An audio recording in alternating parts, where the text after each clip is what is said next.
더불어민주당 대권 주자들의 네거티브 공방이 갈수록 더 거세지고 있습니다. 적통 논란에 이어서 이번에는 후보들이 이재명 지사의 백제 발언을 둘러싼 지역주의 진흙탕에 빠지자 민주당도 당 차원의 경고장을 내놨는데요. 네, 국회 취재기자 연결해 보겠습니다. 방현덕 기자, 오늘 민주당 선관위가 회의를 소집했다고요? 네, 그렇습니다. 이상민 선관위원장이 각 캠프의 총괄 본부장을 불러 모아서 이 네거티브 자제를 촉구한 겁니다. 이 위원장은 각 캠프를 향해서 퇴행적이고 자해적인 상호 공방을 즉각 멈추라고 말했습니다.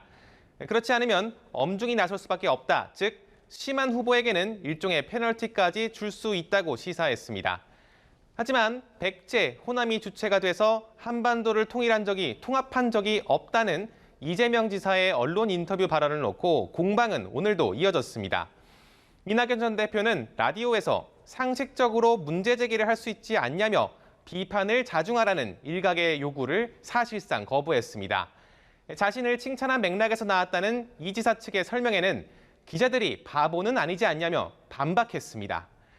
이에 대해서 이 지사도 페이스북에 자신의 인터뷰 녹음 파일 원본을 공개하며 역공에 나섰습니다.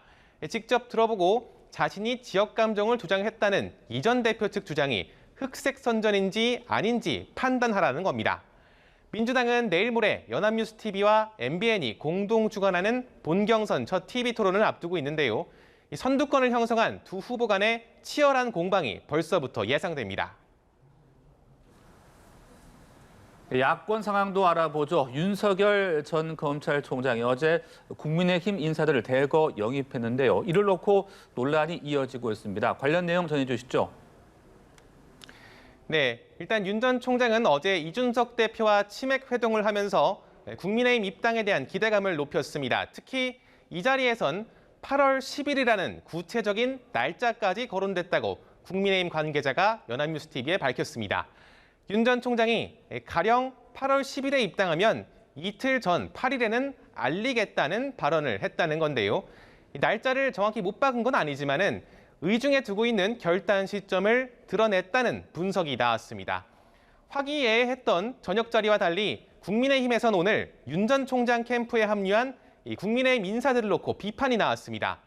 합류 인사 중에 4명이 지역구를 맡은 당협위원장인데 당 밖의 후보 캠프에 합류하는 건 해당 행위, 일종의 배임 행위 아니냐는 겁니다. 당장 최재형 전 감사원장 측은 오늘 언론을 통해서 비겁하다는 강경한 입장을 내놨고 이준석 대표도 윤 전 총장이 8월 중 입당하지 않으면 이들에게 징계가 뒤따를 것이라고 경고했습니다. 네, 오늘 국회에선 청해부대 집단 감염에 대한 긴급 현안 질의가 열렸는데요. 오히려 공군 성추행 사건의 2차 가해자가 수감시설에서 극단적인 선택을 한 점을 놓고 질타가 있었다고요. 네, 그렇습니다. 성추행 피해 공군 부사관 사망 사건의 2차 가해자로 지목된 노모 상사가 군 수감시설에서 극단적 선택을 한 사실이 보도된 건데요. 보도 30분 후에 현안 질의가 열렸는데 서욱 국방부 장관이 이에 대해서 아무런 설명이나 보고가 없는 점을 두고 야당 의원들의 질타가 나왔습니다. 또 수감자 관리 소홀에 대한 지적 역시 이어졌습니다. 다만 서 장관은 유족과 사건 공개에 대해서 합의가 안 돼서 보고를 안 한 것이라고 해명했습니다. 지금까지 국회였습니다.